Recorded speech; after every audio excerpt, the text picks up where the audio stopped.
Hi folks, welcome to the Calculus Live session. We're going to get started talking about definite integrals. We're going to break into the Fundamental Theorem of Calculus Part 1 and a little bit of the Fundamental Theorem of Calculus Part 2, along with some Riemann sums today.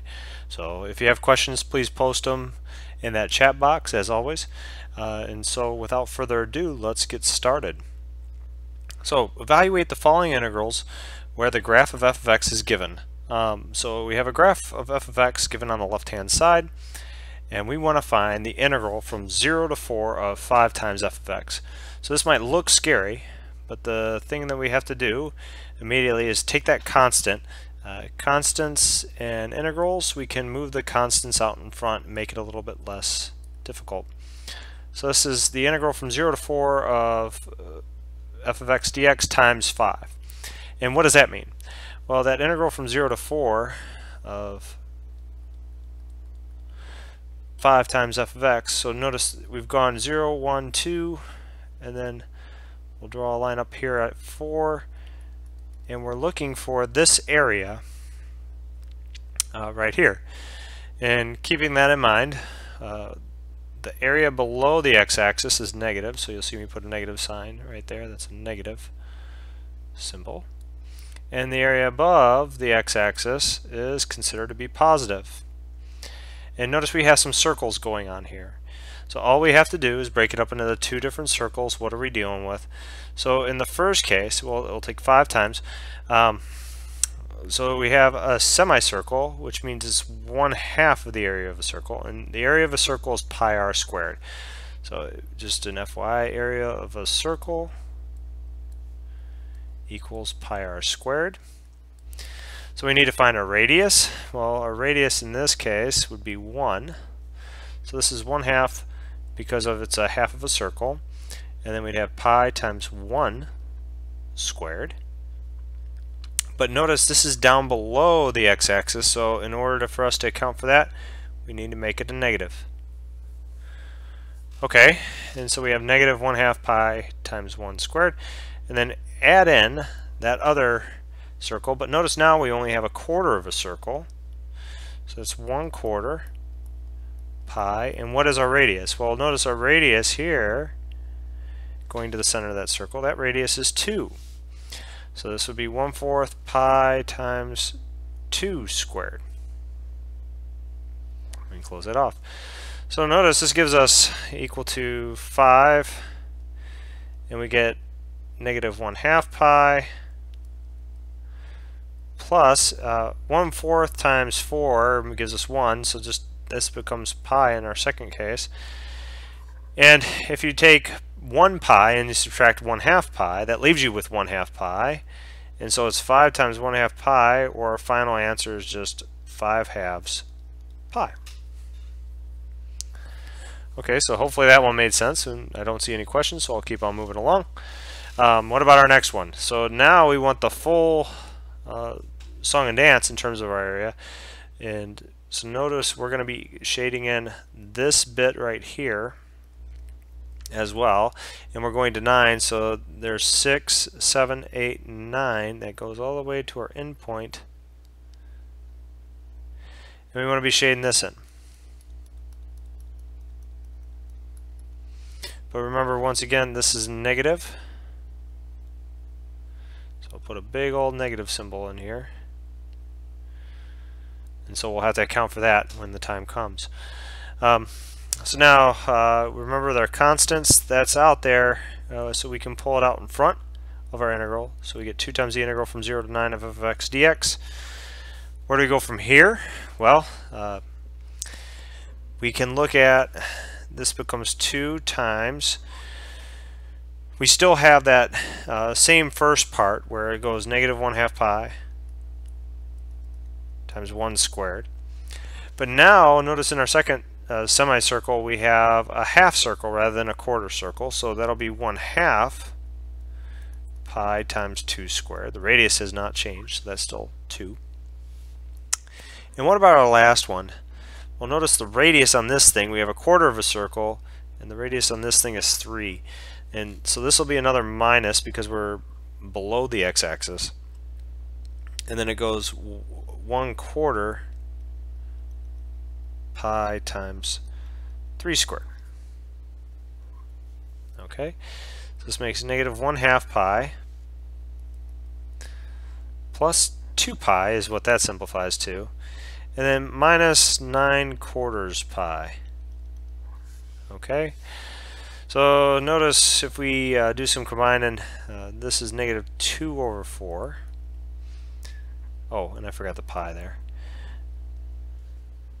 And all this is multiplied by 2. So you have negative 2/4 pi plus 2 pi is also 8/4 pi, and then minus 9/4 pi. Okay, and multiplying this on out, what do we get? Well, you get, or adding this up, I should say, you have pi's in each case, so we can pull the pi out. And notice we have negative 2 plus 8 makes positive 6, then minus 9 makes negative 3.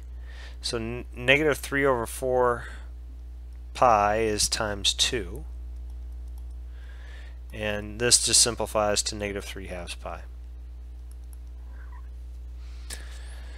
Okay, so what happens in the next case? Well, I'll do a small piece of erasing right here. Notice our radius hasn't changed or anything like that. But what I will do, rather than use the blue, I'll use a red for this one, just for us to see.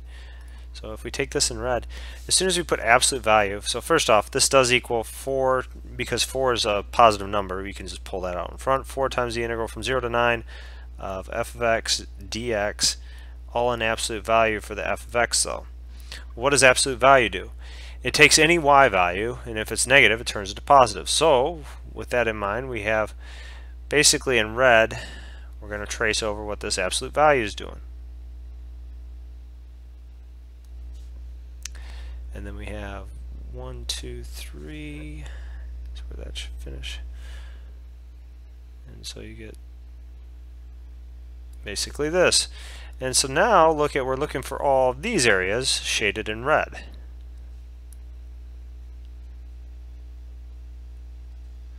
And assuming our cutoff point is right here. Okay, and the big difference here is all of them are positive. That's it. That's all there is to it. So everywhere where we saw a negative symbol in the last one, we can just change it to a positive and we'd have our answer. But we'll go through it just again as we did before. So we have a half circle, and then we have pi times 1.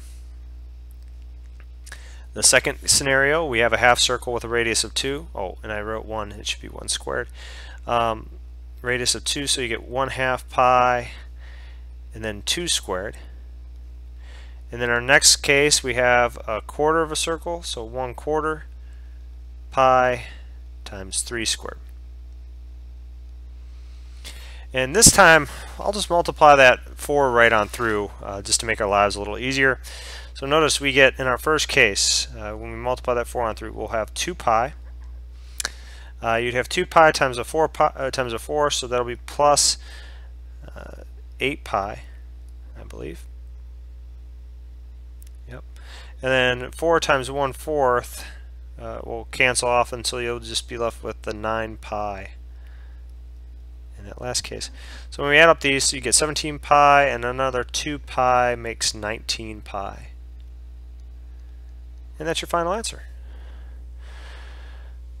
Okay, so hopefully that made sense into how to use areas to find a solution.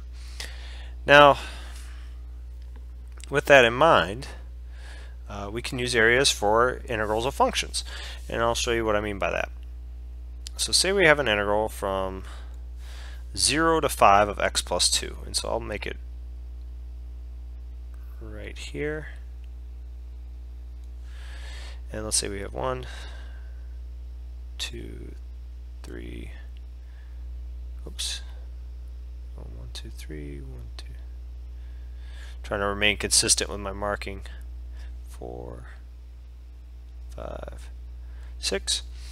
So I did a little extra just for us to be able to see, and so then that would mean 1, 2, 3, 4, 5, 6, So if we're drawing x plus 2, this should be a graph we're familiar with. So I'll plug in 0. Notice we get, and this is going to be a straight line, so x plus 2, if we write that and we plug in 5, we'll get 7. So 1, 2, 3, 4, 5, 6, 7. It's right there. And do not let your eyes fool you. This is going to be the straightest of lines that you've ever seen. It goes up this way and it goes down that way. But now, what are we actually looking for here? Well, we're looking for the integral from 0 to 5. So we're looking for this whole area right in here. Okay? Now, you might not know the area of a trapezoid off the top of your head, and that's fine. We can work with that. Well, what we need to do is, since we have this funky looking shape, break it into shapes you're more familiar with. And what would those shapes be? Well, if I draw this dotted line, and I'll make it solid here in a second. So you see where that red line came in. Now, I'm shading in this bottom piece red and the top piece blue. And why is that? Well, this should be equal to the area of the triangle plus the area of that rectangle right there. Now, if you don't remember, that's okay. It just takes a little bit of work. The area of a triangle is 1/2 base times height, and the area of a rectangle is length times width. So we do have a little bit of work to do, but that's not too bad. Let's take a look at the triangle. So notice the triangle. What's this base right here? Well, notice that would be the same as what appears down below, and this can be taken from, notice we go all the way up to 5, and you can go 5 even if you weren't centered at 0 or starting at 0. You can go 5 minus 0, which equals 5. And so since there's a rectangle there, you have 5 on both sides. So you have 5 appearing right there. Okay, so we have equals 1/2, our base is 5. Now, it gets a little bit trickier here. What is the height of our triangle? Well, notice along the way we can get the height of the rectangle. The height of the rectangle is just going to be corresponding to this y value right here, and that should be 2. So 2 on both sides there.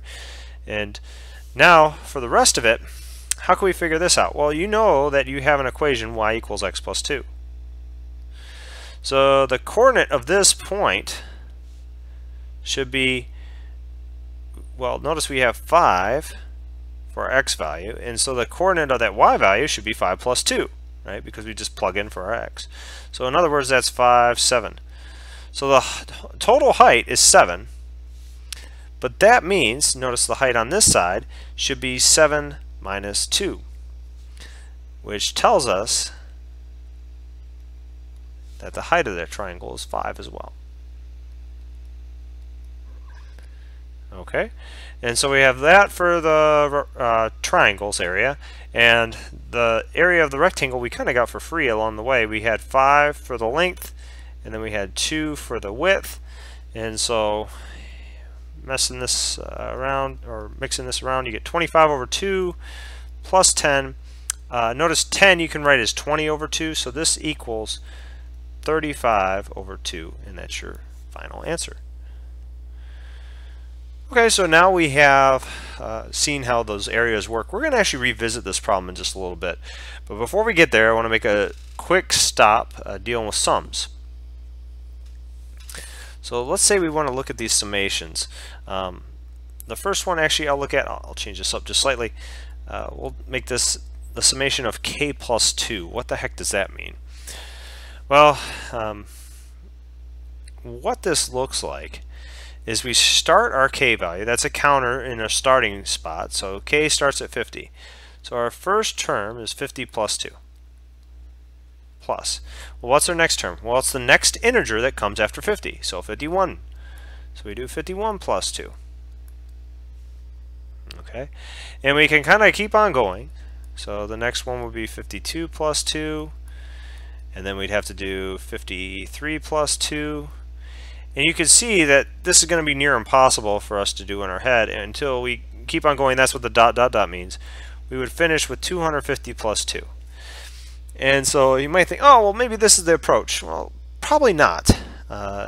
What happens is, it's just too tedious to work through. So let's think of another method. Well, maybe we can work this out.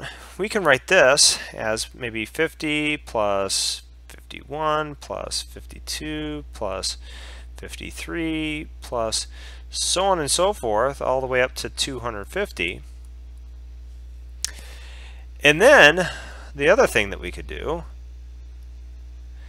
is add up. Notice we have a 2 in each case, so we could go 2 plus 2 plus 2 plus 2 plus 2. And we could count how many 2's appear, right? So when you think about that, what most people would say is, oh, it's going to be 250 minus 50. And my claim is that no, it's not, because notice when you count, you're using the 50. So 50 is actually contributing here. We want to go to the next lowest integer that does not contribute, and so our actual value, even though it seems like it's 250 minus 50, is 250 minus 49 of those. But so at the end of the day, we end up with 201 different 2's. And so we could add up all those 2's and figure out what our answer is. But that still leaves a big old fat question mark right there. Okay, so we're going to need a different approach. And I'll kind of explain where this one comes from in terms of the summation. But I'll actually give you the nice little formula that works out. So in the meantime, what do we actually do here? So notice all this means is it's a summation. That sigma symbol that you see out in front means a summation. So in this case, what we've actually done is we've said, okay, we can break this up into two different sums. We can write it as the sum k equals 50 to 250 of k plus the sum k equals 50 to 250 of just a whole bunch of 2's, right? And where we go from here, let me kind of break this on down. Remember, we just said what those 2's are, so we'll rewrite the sum of the first part. So sum k equals 50 to 250 of k. We'll have to figure that out in a minute. But the second part, we already know. And that's just 2. If we have 201 of those 2's, we'll go 2 times 201. Okay? So with that in mind, we have part of our answer. So now the rest, though, what's happening? Well, it comes from a formula, and we'll kind of work out the formula real quick. So we want to figure out what is the summation k equals 1 to n of all these k's. What is this? This is 1 plus 2 plus 3 plus so on and so forth, all the way up to n. Right? Notice the k is just a placeholder, but we're adding, summing up 1 to n. And this was actually done by Gauss way back when he was only 10 years old. And so I'll give you the first problem. What did he actually do? He started with, what is the sum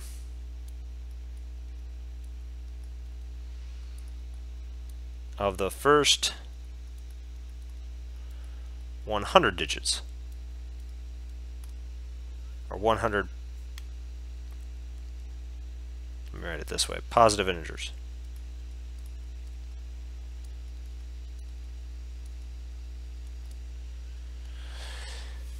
And so what Gauss said, okay, well, let me call this sum s. So we'll call 1 plus 2 plus all the way up to 100 equal to s.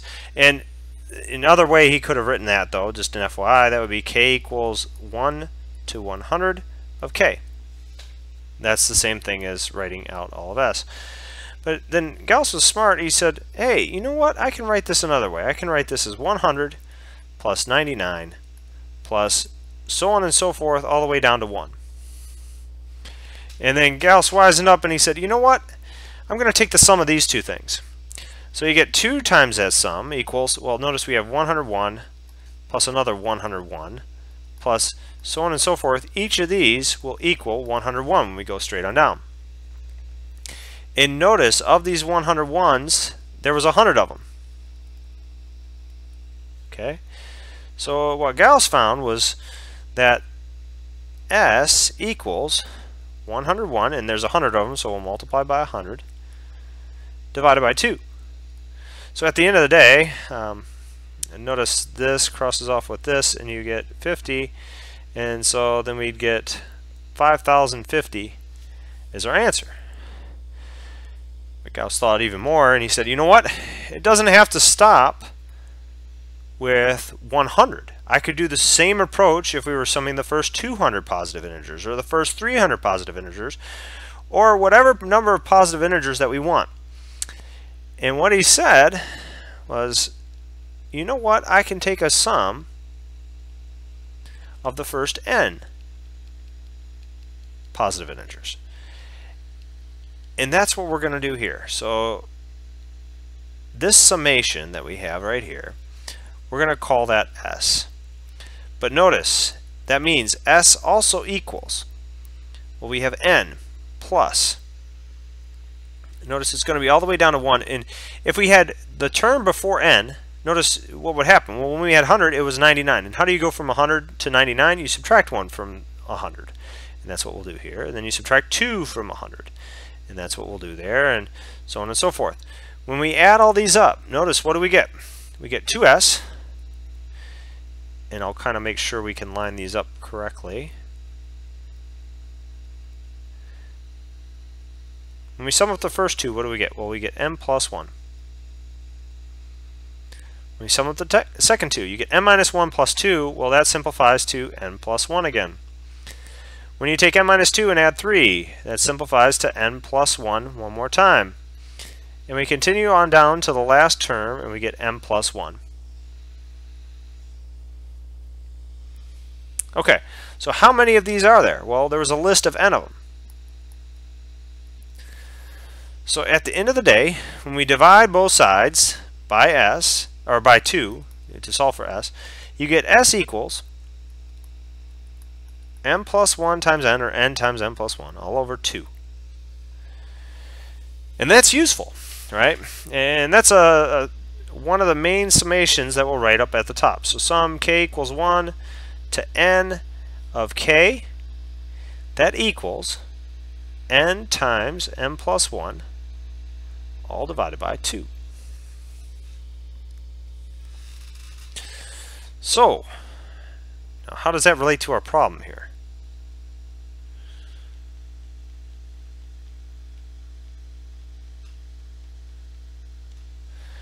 Well, what it does is now we can start to break up the summation. Notice we go from 50 to 250. This starts from 1. So how can we fix that? Well, we can break that summation in two ways. We can go from k equals 1 to 250 of k. But what we've done is, that's a 50, not an 80, by the way. But what we've done is we've added in a few too many terms. In particular, 1, 2, 3, 4, 5, all the way up to 49. They should not exist in there. So we'll subtract off the k equals 1 to 49 of k.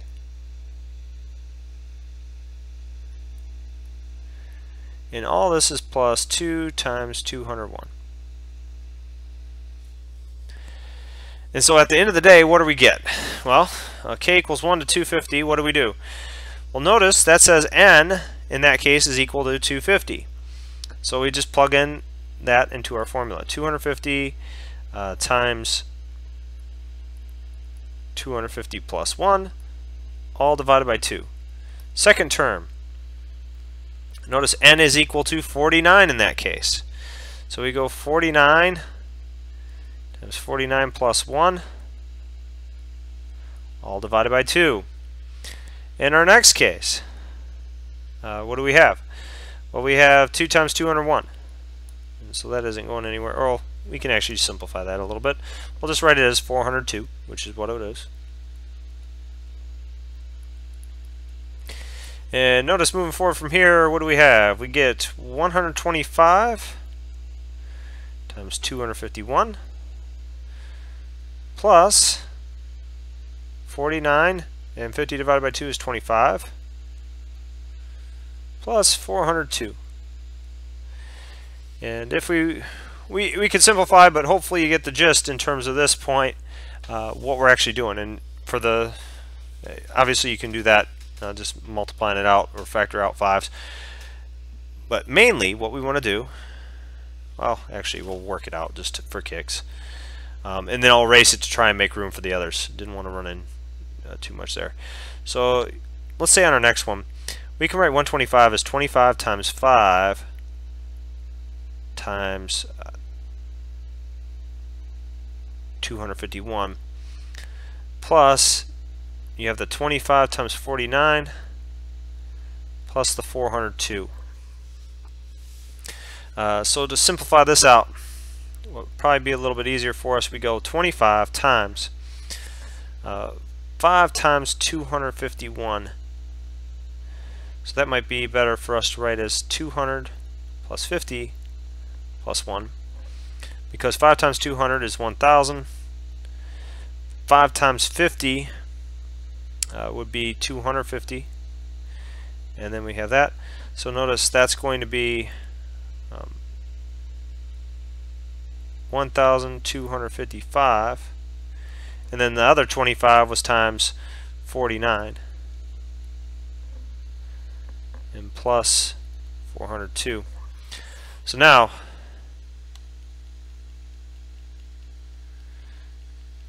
taking this, remember we don't have calculators in here, so that's why we're working this out the long way. So we can go 25 times, what do we have? That'd be 1264, and so 1264 plus another 40 would be 1304 plus 402. And working that out, we can do 20 times 1304 plus 5 times 1304. So 20 times 1304, you'll toss an extra 0, you'll get the 8, the 0, the 6, and the 2, so 26,080. Plus 5 times 1304, you get a 0, a 2, and then what is that going to be? 6520. And then keeping on going forward, what do we get? That'll be 32,600, I believe. So you get 32,600 plus 402, and so that makes 33,002. And so we'll put that up there, and that's our final answer. Okay, so notice we did that whole sum, didn't have to sit there and add up one after the other, and it cuts down on our time if we know all those formulas. So now I'm trying to make some room. Sorry about erasing all that, but all that's just the basic arithmetic there. Alright, so moving on to the next one. Well, just like we had a formula for this first one, there's also a formula, a little bit more detailed, but sum k equals 1 to n of k squared. And so what does that mean in this case? Well, notice what it means. We have 10 squared plus 11 squared plus 12 squared plus so on and so forth, all the way up to 100 squared. This isn't going to be pretty, but we can get our answer of n times m plus 1 times 2m plus 1 all over 6. So notice what we're doing in this case, just to write out that extra step in case you didn't see it the first time. The way we can write this is the summation I equals 1 to 100 of I squared, And then we'll subtract off that summation I equals 1 to 10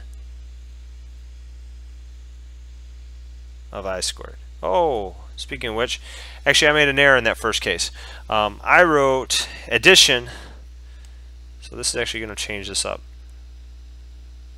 Sorry about that. And I do not remember those numbers right off the top of my head. It's going to be subtraction. My apologies, it happens. So you're actually subtracting those things when we're actually looking at them. So that'll give us a slightly different answer in terms of what's happening there. Yeah, so sorry about that. I'll come back and solve all these at the end, I guess. So moving forward, and so we'll put a big question mark, whatever this equals. Summation I equals 1 to 100. Oh, and by the way, if you type it into WebWork, you could just leave it as is, and you put the minus sign and plus sign, and you're good to go. So now, for this one, I equals 1 to 100. What actually happens? Well, so we get,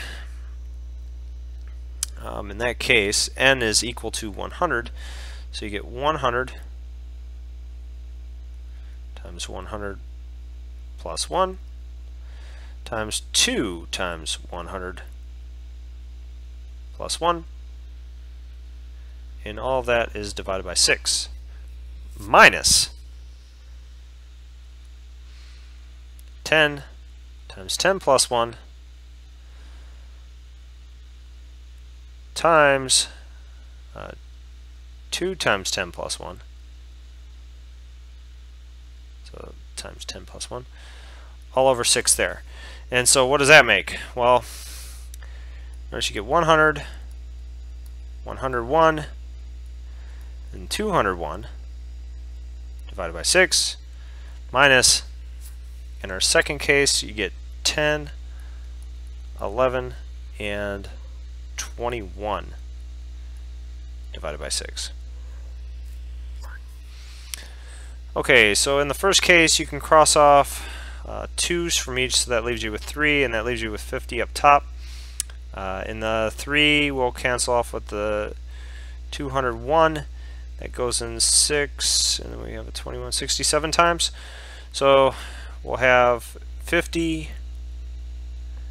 times 101 times 67 minus, notice the 6 goes in, we're left with a 5.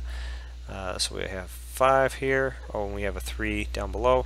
3 goes off and leaves 7. So 5 times 11 times 7.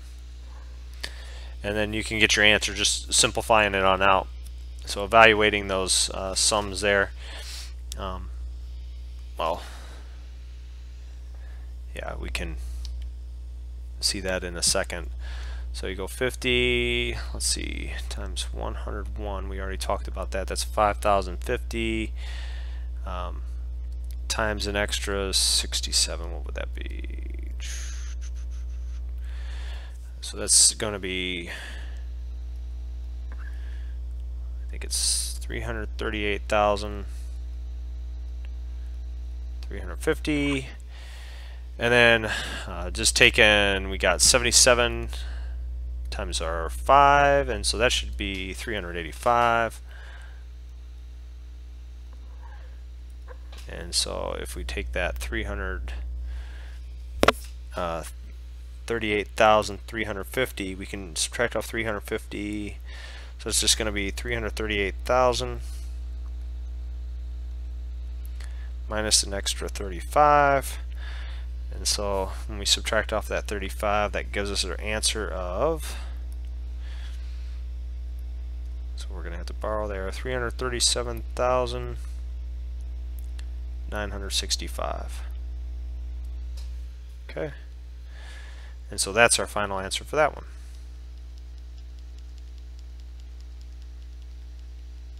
And as we mentioned, all that was just arithmetic there.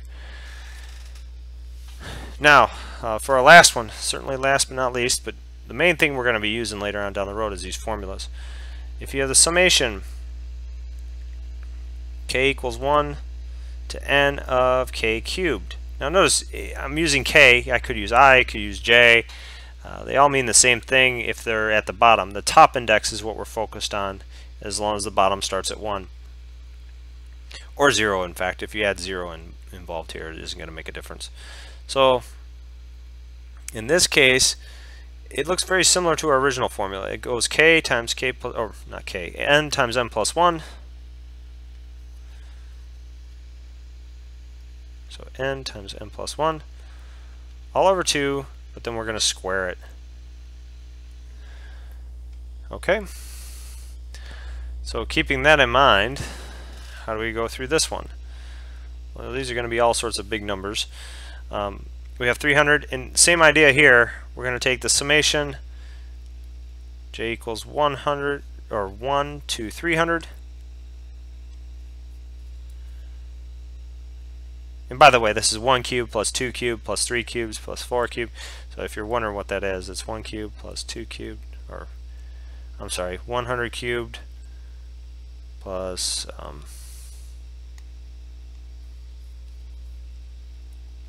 101 cubed plus 102 cubed plus so on and so forth, all the way up to 300 cubed. So, but we don't have a formula starting at 100, we have a formula starting at 1. So you take the summation from j equals 1 to 300 of j cubed, and then we subtract off, this is j equals 1 to 100 of j cubed. Now notice in our first case we have 300, so you have 300 times 300 plus 1 all over 2, the quantity squared, minus in our second case we have 100, so 100 times 101, oh sorry, let me write out that 100 plus 1 for right now, all over 2, the quantity squared. Alright, so how does this look? Well, if we have 300 and we square that, we should get 2 extra zeros, so that would be what? I think we should be at 90,000, and then you add an extra 1 to each term. So let's do it this way actually. We'll do the 300 times 301, and then we want to divide that by 2. So we have 45,150 squared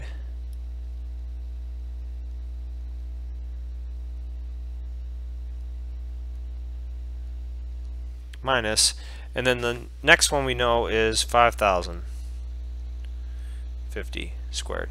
Kind of a quick trick so we can do this in our head is, this is a difference of squares. So you have 45,150, we can do plus the 5,050, and then times 45,150 minus the 5,050. Right? And so what happens in our first case? Well, we get, looks like we'll have 50,200, I believe, times in our second case, when we subtract out the 5,050, we'll have 40,100, I believe. So you have 50,200, and then multiply that by 40,100.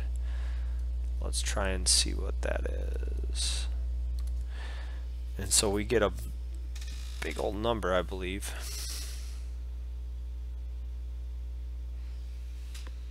I think we should finish with a 2.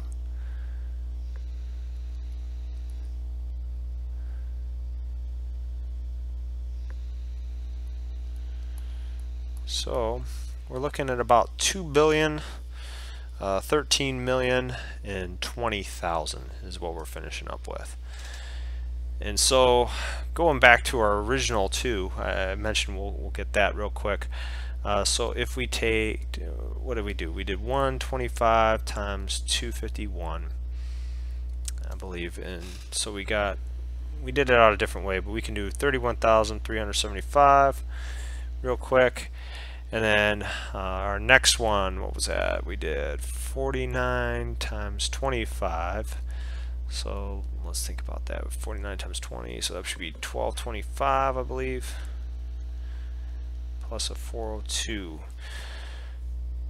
So just taking those around, and we go 31,375 minus our 1225, and then add back in our 402, and what do we finish with? I think that's 30,000.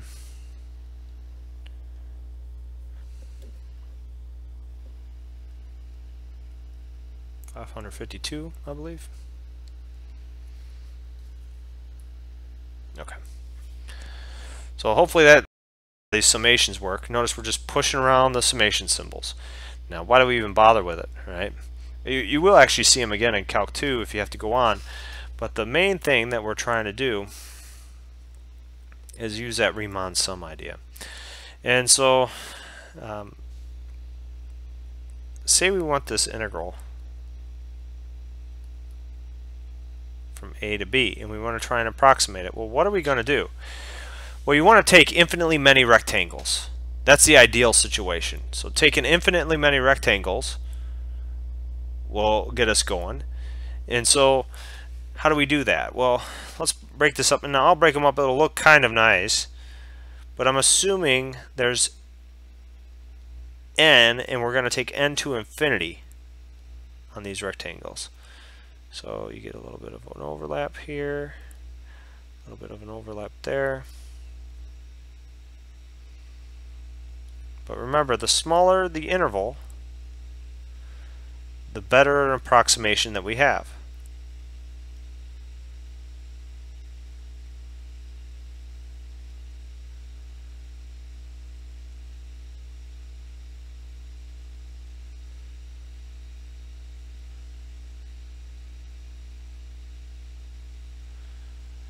So if we have, let's assume we have n intervals.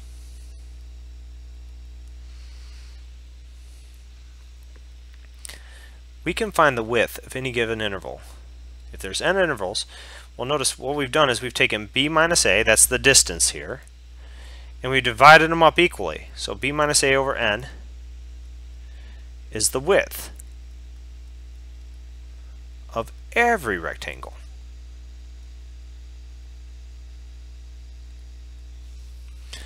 So now the height of each rectangle, if you look, it's a series of points on the curve. And so that's all we're doing, is we're just putting in those points right there. So the point here, remember that's a f of a. This point, though, for its height, notice what we've done. Well, we've added b minus a over n, and so this would be f of a plus b minus a over n. Our third point,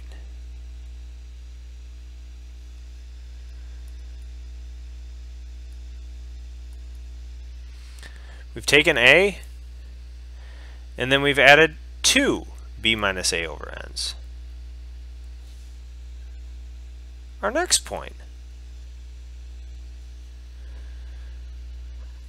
oh, and this would be in the first coordinate, so this is the y value, by the way. In the first coordinate, it's just a plus 2b minus a over n. So for our next coordinate, the y value is f of a plus 3b minus a over n, right? And we can keep on going and going until we finish at the n minus 1 times b minus a over n. So for the left endpoint,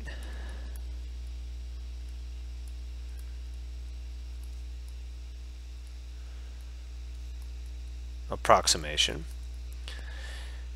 what we get is this equals, or left endpoint approximation of, essentially what we're looking at is this integral from a to b of f of x dx.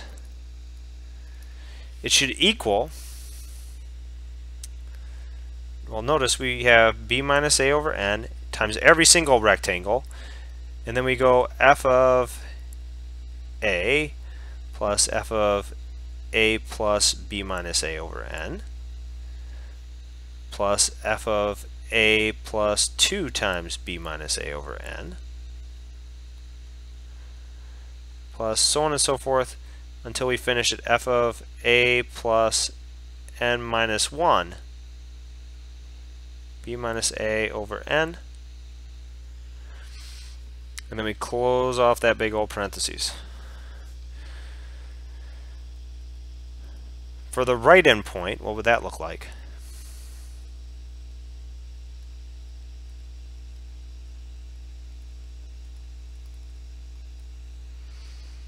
We take an integral from a to b of f of x dx, and that should equal b minus a over n. And then instead of starting at f of a, notice we're going to move 1 over from there. That's where we're starting our first rectangle. So we start at f of a plus b minus a over n plus f of a plus 2 times b minus a over n plus so on and so forth until we finish with f of a plus n times b minus a over n. Because we started at 1, we want to finish at n in that case. And so usually what we say in general is we're going to use the right endpoint. You can use the left though, it works just the same. The integral from a to b, remember we want to take these rectangles to be smaller and smaller widths. So in order to do that, we take the limit as n goes to infinity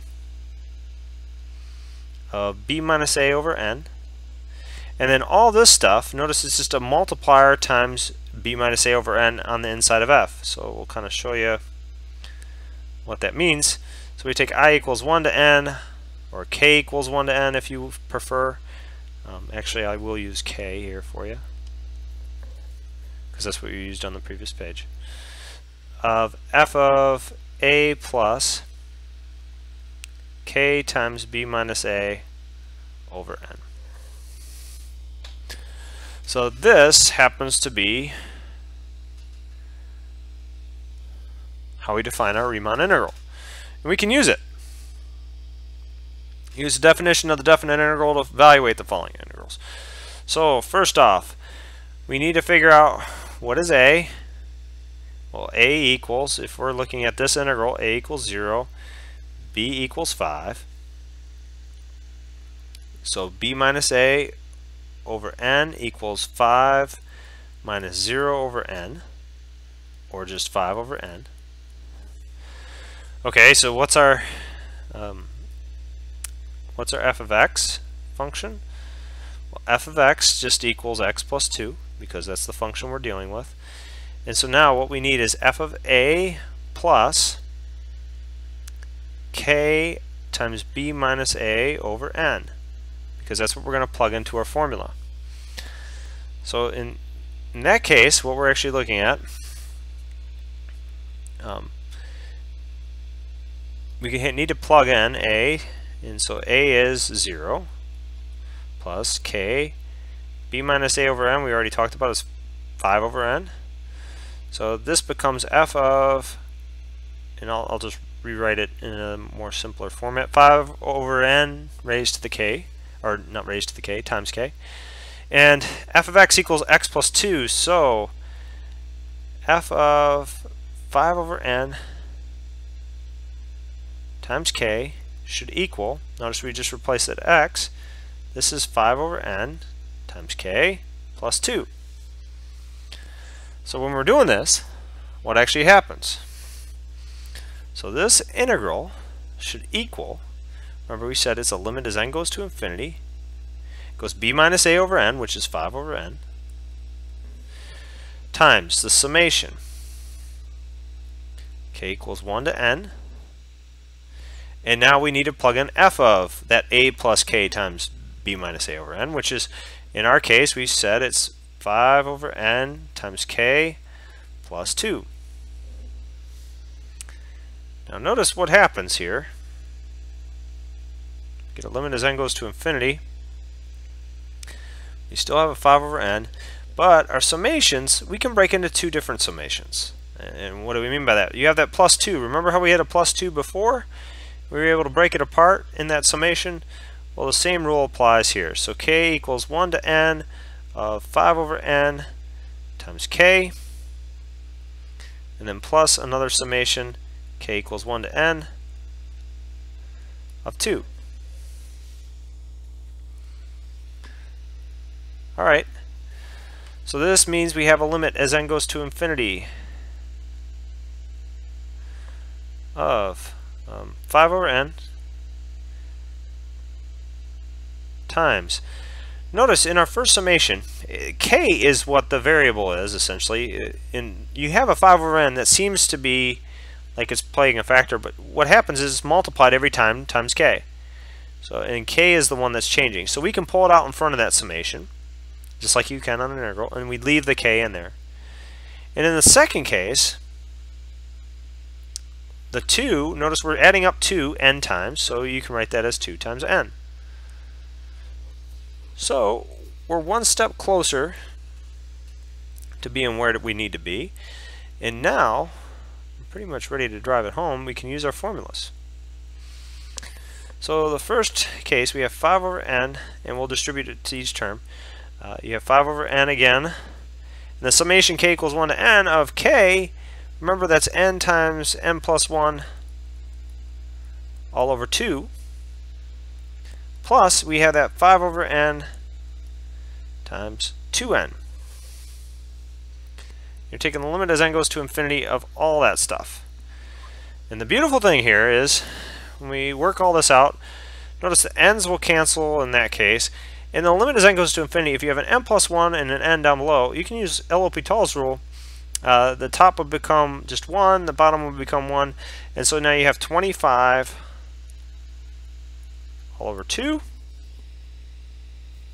And in our second case, what we have is just good old-fashioned 10. Right?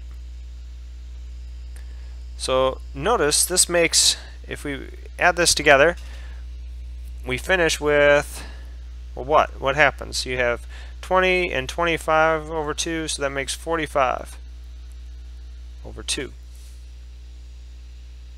Right? And if you recall, let's zoom back a little bit. So let's see, what do we have? Oh, I made an error on a previous page. So we had 35 over 2. 25 over 2 plus 10, that's not 35 over 2. That's 45 over 2. So let me rewrite that. So we have 45 over 2 is what we finished up with there. So I made a little arithmetic error, but looking back, we could do it with areas, we can do it with summations. You get the same answer. That's the beautiful thing, right?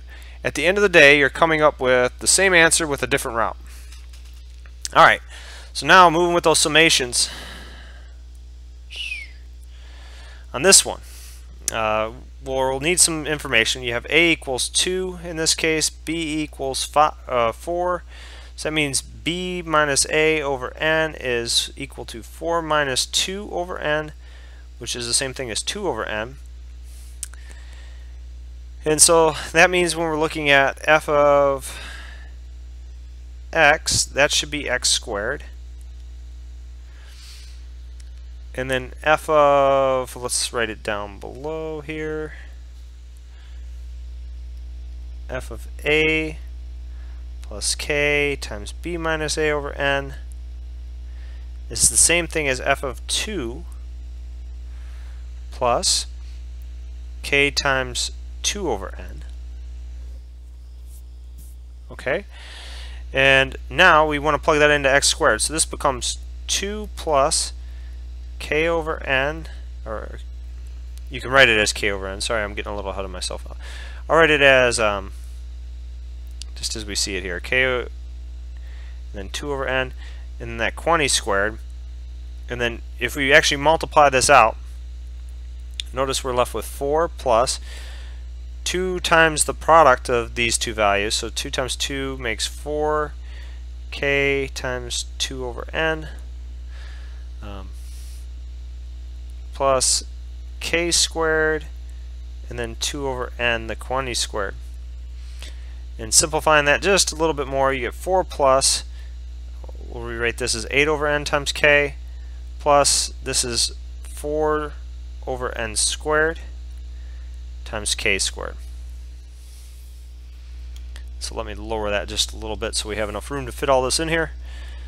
So remember, this is going to be a limit as n goes to infinity of what happens? Well, we're going to take b minus a over n, which is in this case 2 over n, times the summation k equals 1 to n of 4 plus 8 over n times k plus 4 over n squared times k squared. Okay, so moving forward from here, we have limit as n goes to infinity of 2 over n, and we can break this up into 3 different summations. Sum k equals 1 to n of 4, plus another summation k equals 1 to n of 8 over n times k, which we'll talk about in a second, and then we'll talk about this one as well. Summation k equals 1 to n of 4 over n squared times k squared.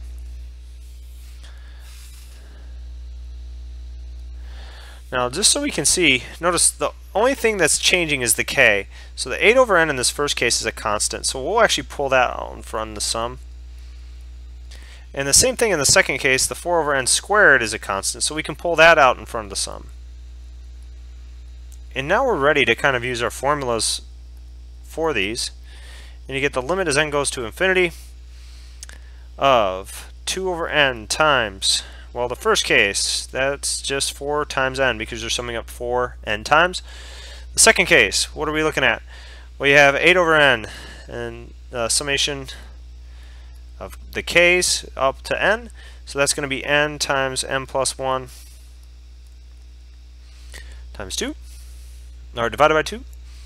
In our next case, we have 4 over n squared, and in that case you're going to have, if you recall, it goes n times n plus 1 times 2n plus 1 all over 6. Okay, and we can close that off.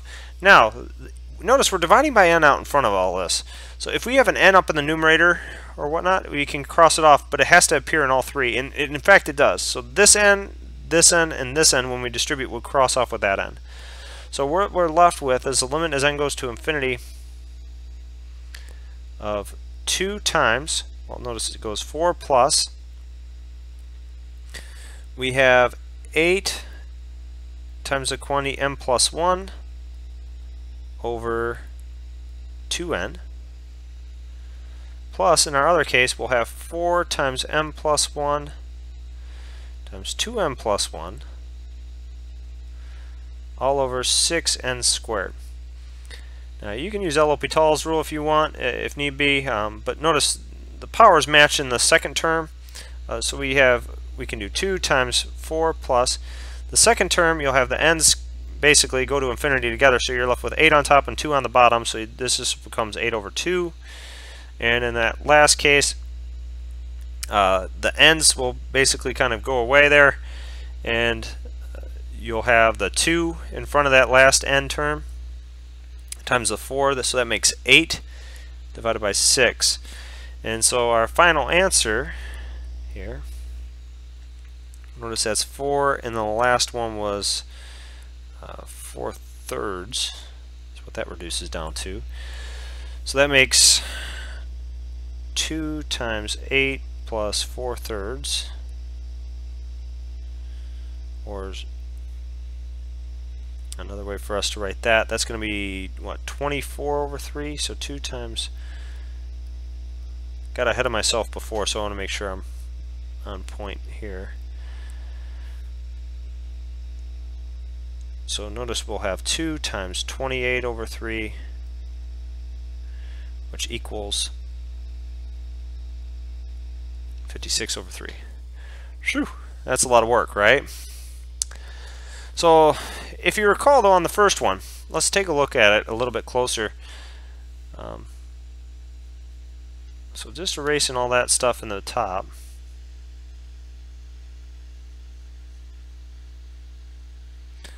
All this Riemann integral stuff, it looked hunky-dory. We filled up a whole page worth of work here, did some side steps and whatnot, and we came up with equal to 45 over 2. But if you know the antiderivative, that can come in handy here. And what do I mean by antiderivative? What function is it that when you take the derivative you get x plus 2? And so, well, what happens is the derivative of 1/2 x squared, notice you have to use the power rule, that becomes 1/2 times 2x. So that gives you the x. And the derivative of 2x gives you just 2. So let's check out what happens when we plug in 5 into this and then subtract off when we're plugging in 0. Well, notice we get 1/2 5 squared plus 2 times 5, and then minus 1/2 times 0 squared plus 2 times 0. Okay, so the zeros just go away, and so what we're left with is 1/2 times 25 plus 10. And so what does that equal at the end of the day? Well, notice that's going to be equal to 45 over 2, because you have to write 10 as 20 over 2. Wait a second. That was a much quicker format for us to find an answer. And that's the beautiful result that we're looking for, right? So this is actually known as the Fundamental Theorem of Calculus Part 2. So rather than do all the summation stuff, what we try and build to is just using this idea of antiderivatives. That's what we're looking for. That's all we're trying to do. So that's the Fundamental Theorem of Calculus Part 2, which I know I haven't even mentioned the Fundamental Theorem of Calculus Part 1, but hopefully we'll be able to get that along the way too. So moving forward, let's try the other one, see if we can use a similar idea. So I'll erase this just to give some space here. And give you a reminder that this whole integral, what we found, we said that this thing equals, and I don't know how I got that little minus sign up there. This whole thing ended up equaling 56 over 3. So once again, let's try and find what's called an antiderivative. So what would give us a derivative of x squared? And if you take a look, notice if we add 1 to that exponent, you get 3, and then when you use the power rule, it'll get us back down to 2, but that 1/3, we want to take 3 times 1/3 will give us 1. So that's what's happening there. So 1/3 x cubed, and we'll evaluate this thing at 2 and 4. What actually happens? Well, let's plug in 4 into this equation. 1/3 4 cubed, and subtract off, plugging in 2 cubed into that equation. So what happens? Well, 4 cubed is just 64, and 2 cubed is just 8. Notice 64 minus 8, that gives us 56. And our answer happens to match once again. That's no coincidence, right? Fundamental Theorem of Calculus Part 2, I can't emphasize it enough. That will cut down your time tremendously when it comes to evaluating these integrals. And that's the big picture as to what we're looking for. So you don't even need all those extra steps of drawing the graph and trying to determine areas that way. Antiderivatives are the way to go.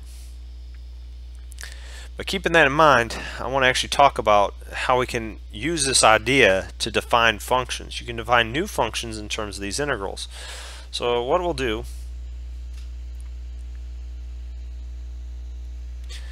is we'll have this function sitting out here.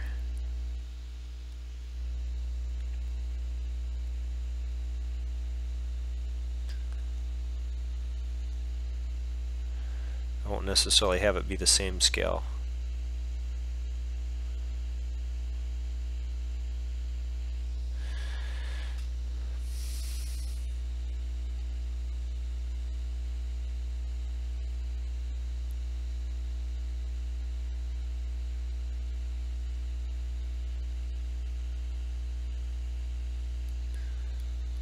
Okay.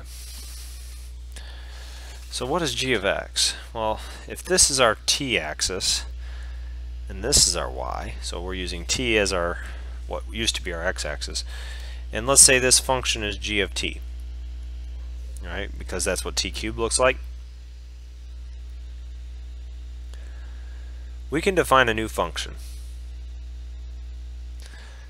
And what that function does, it ranges, and it's a whole range of areas. And so our area could be any point in time, but we'll call it x. And then what's happening is g of x is that area right there from 1 to x. Okay? So what we want to do is we want to try and start by defining and seeing what happens. Find g of 3. Well, g of 3, in this case, notice we've replaced x with 3, so you get 1 to 3. T cubed dt. Don't let the variable fool you. It's the same song and dance. We can actually, you can do the Riemann sum approach where you take the limits of the summations. If you're comfortable with antiderivatives, we can actually go through that. In this case, not always. There's going to be integrals that you can't quite calculate right out the gate. We'll need to use approximations, but the antiderivative of t cubed is 1/4 t to the 4th, because notice when you take the derivative of this, you get 1/4 times 4 is 1 t cubed then by the power rule, and so 1 t cubed is exactly what we have there. And then what we're going to do is we're going to evaluate it at 1 and 3.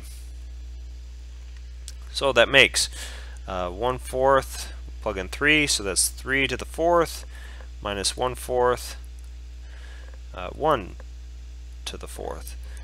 And so we get 1/4, 3 to the 4th. Notice that's 3 squared, the quantity squared, so that's 9 squared, which is 81, minus 1/4 times 1. So that makes 1/4 times 80, which equals 20, right? And so that would have been if we had an extra third term out here, and we took this all the way up to wherever the heck that went to, and let's assume the graph kept on going up and hit it, and then we'd be shading in all that area. That's essentially what happened there. Now the next one, g of 1. Well, what happens here? Well, we go from 1 to 1 of t cubed dt. And there's a nice property of integrals. Notice this is just, if you're going from 1 to 1, you're right on top of the same line. And there is no area to a line. And there was actually a nice theorem. Anytime you have the bounds being the same value, it always equals 0 for our integral. So what happens in terms of the g prime of x? So I'll kind of show you a roundabout way of seeing what happens. And then we'll be a little bit more precise in terms of what the Fundamental Theorem of Calculus Part 1 says. So in this case, remember we said, hey, this is 1/4 t to the 4th. But now let's assume we evaluate it at 1 and x. So that means what we get is 1/4 x to the 4th, and then minus 1/4. But moving forward, so this was g of x. Another way to write g of x is 1/4 x to the 4th minus 1/4. So that means the derivative of this thing should be the derivative of this function right here. Take derivative, right?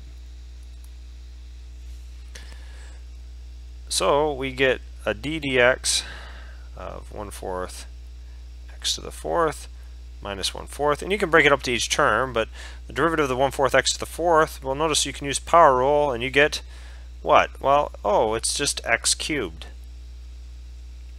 Derivative of the 1/4 is 0. So notice all we've done is just replace the t with the x. Will that always take hold? Well, no, not necessarily. So here's what the Fundamental Theorem of Calculus Part 1 states. So it's pretty close, though. So the Fundamental Theorem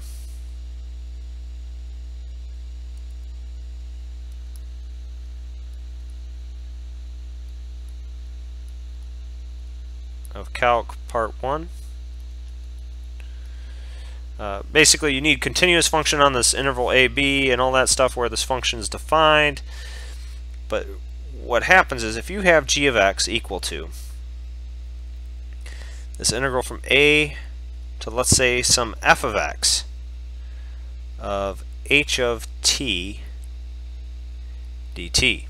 So I know a whole bunch of functions looks kind of confusing, but what the Fundamental Theorem of Calculus Part 1 states is basically you can plug in f of x into all the t's in our function, but there's one extra caveat here that we didn't have to worry about because we just used x as our function.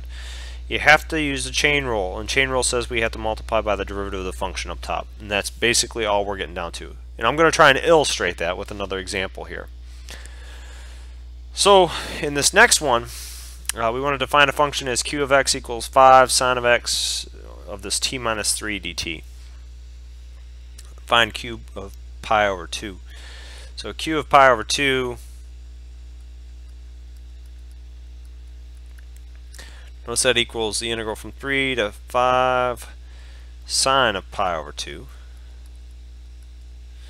And then it's t minus 3. So this becomes, in a dt, the integral, when you integrate this thing, what gives you a derivative of t? Well, notice that'd be 1/2 t squared. And what gives you a derivative of -3? Well, that be -3t. And you can check this. If I take the derivative of 1/2 t squared, bring the 2 on down with the power rule. So get 1/2 times 2 is 1 times t to the first power, so that's just t. And then derivative of -3t is just -3. So that, and then we want to evaluate this at 3. And what's 5 sine of pi over 2? Well, that's going to just be, sine of pi over 2 is 1, so this is 5. Okay. So this thing becomes 1/2 5 squared minus 3 times 5. And then minus 1/2 3 squared minus 3 times 3.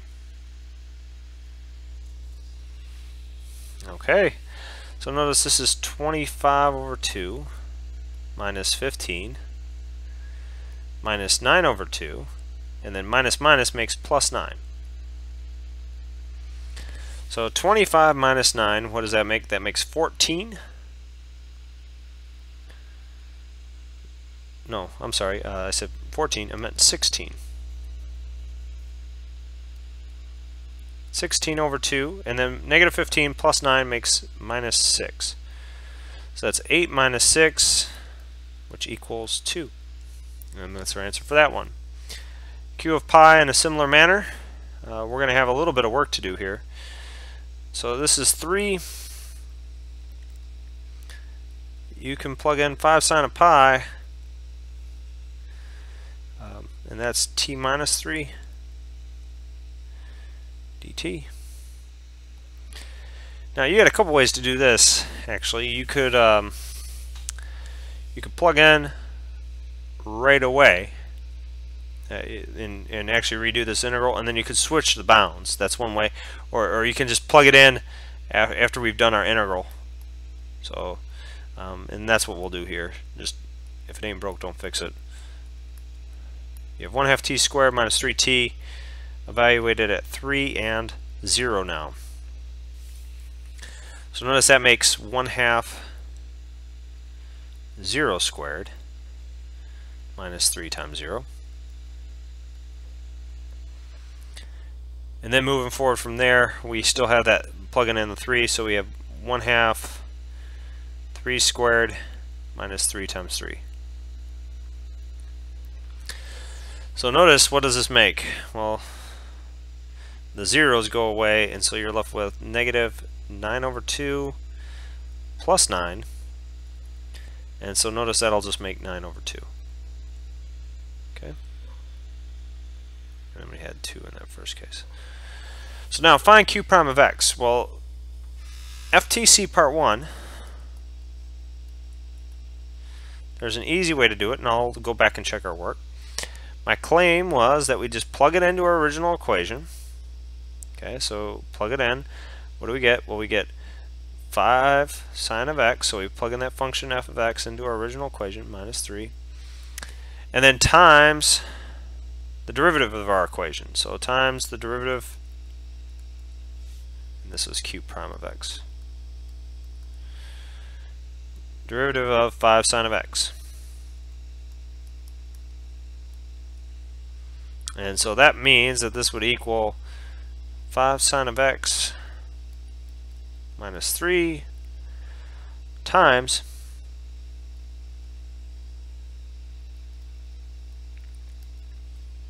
not 5 sine of x, times 5, got a little ahead of myself, cosine of x.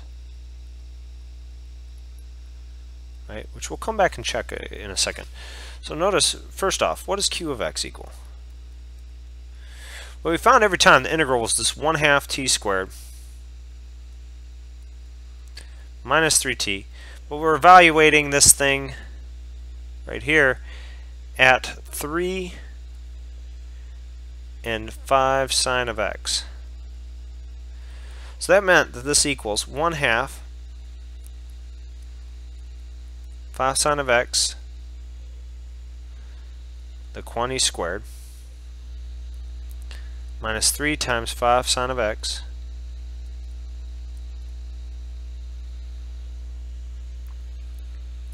minus, so that's that first part, 1/2 3 squared minus 3 times 3. And that's all in parentheses. Now, if we take the derivative of all this, so now if we take q prime of x, notice that very last piece is all constants, so here's all we have to do. We have to use the power rule and a chain rule on the first one. So we go 1/2 times 2 makes 1, so we get 5 sine of x to the first, times the derivative of the inside. Well, what's the derivative of the inside? That's going to be 5 cosine of x, minus, in our second case, we're going to get 3 times, derivative of 5 sine of x is just 5 cosine of x. Okay, so notice what happens. Well, we have a 5 cosine of x in either case, so we can factor that out in the last part, so we're left with 5 sine of x minus 3 times 5 cosine of x, which is what we just had before by using that Fundamental Theorem of Calculus part 1. So that cuts down on our time as well, and then to bring it on home, we're using the Fundamental Theorem of Calculus part 2 there. I'm just showing that it wasn't necessary in that last step. You can always do a shortcut. So now, evaluate the following integrals. How do we actually do that? Fundamental Theorem of Calculus part 2 says, basically, if we have this integral from a to b of f prime of x dx, then that should equal, well, we get rid of the prime, and you can write it as f of b minus f of a. Usually you'll see a capital F denoting the antiderivative, but we'll just assume that the function is the derivative on the inside, so same thing. So now, finishing this thing off, so our answer for this, what do we get? The antiderivative of x to the 4th is 1/5 x to the 5th, and then plus 3x, evaluated at 1 and 2. So now we just plug in those values. You get 1/5, and then it goes 2 to the 5th, plus 3 times 2, minus 1/5, 1 to the 5th, oh, I'll put that in parentheses just for kicks, plus 3 times 1. Okay, so this makes, in our first case, we have 1/5, and then 32 plus 6 minus 1/5 times 1 plus 3. And so that would be 31 over 5. Oh, I wrote plus 3. I should have been minus 3. So it goes 31 over 5 minus, or in this case, plus 6 minus 3 makes plus 3. So you can add another 15 over 5, and that makes 46 over 5. There's our final answer. And last but certainly not least, what gives us a derivative of sine of x? So you might say cosine, but remember the derivative of cosine is negative sine. So the antiderivative of this thing is actually negative cosine of x, evaluated at 0 and pi over 2. And so now we're seeing functions that we can't necessarily draw and have a good answer. So this one becomes negative cosine of pi over 2 minus negative cosine of 0. Oh, and that's an equal sign. Negative cosine of pi over 2, that's negative, and then cosine of pi over 2 is 0. And then minus negative 1, because cosine of 0 is 1. So this whole thing equals just 1. Okay, hopefully that made sense, and I don't see any questions left over, so if you do have questions, please continue to ask them in the discussions, and I'm happy to answer them in upcoming live sessions. Y'all have a good night.